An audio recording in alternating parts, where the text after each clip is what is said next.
Here's an AMI This Week shortcut with Grant Hardy.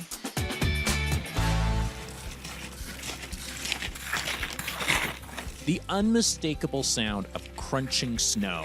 Not a sound I look forward to since I find snow to be a real hassle. Today, however, I've decided to try something fun in the snow, snowshoeing. So I headed to Cypress Mountain near Vancouver to meet up with recreation therapist Christina Duncan, who offered to show me the ropes. I have 2 pairs of snowshoes here. Okay. So you might want to just take off your gloves. How a snowshoe works is it disperses your weight, so you're not sinking into the snow when you're hiking. So what we have is some straps here where your foot would go into. And it's quite large. It is, and then we tighten it up around your shoe. And then if I flip it over, what you're going to feel on the other side are 2 sets of metal crampons. So the back one here is meant to grip into the snow when you're hiking along.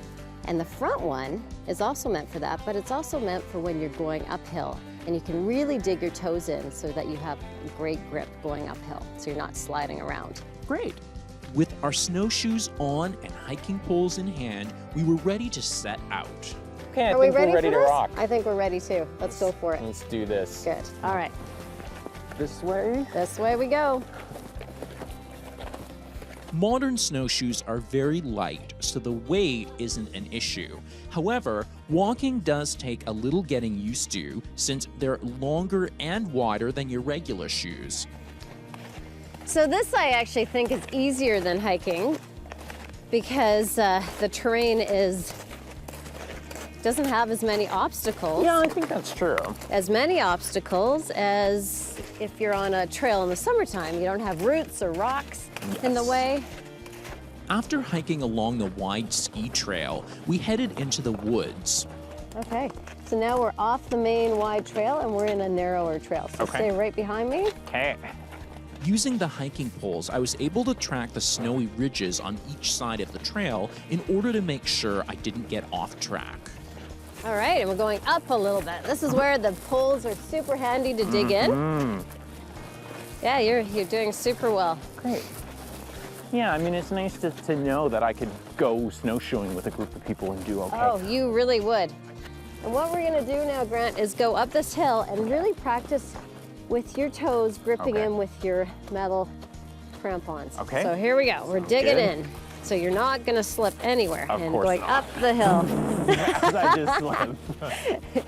Okay, stay over to your right a bit. Okay. But you are really trying to maximize the grip on your snowshoe by going off terrain. That's awesome. So Grant, how are you feeling so far? Oh, this is a lot easier than I thought. I think the only challenge is when the terrain changes suddenly, you know? But other than that, I mean, between the snowshoes and the poles, I'm feeling pretty okay. As we continued our journey, Christina told me about tree wells. So that's where snow has formed around the trunk of a tree. Okay. And that's really unstable snow.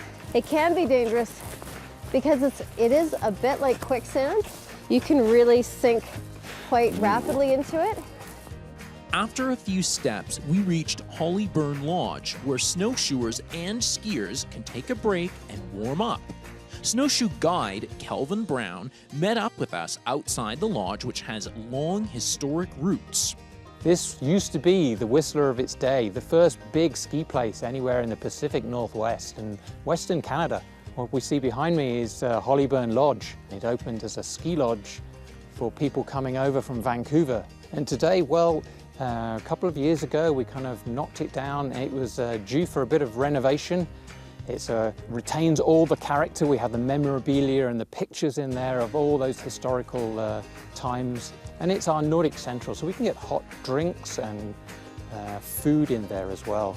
Hot drinks and food. Christina and I quickly removed our snowshoes and found seats inside the lodge. Oh, there's nothing quite like sitting back and digging into a hot beverage and a cookie after a workout in the snow, don't you think? I fully agree, and it's a good thing because I haven't mentioned to you yet, but we have quite the hike back to the car. So dig in. We better fill up now. We better. Okay.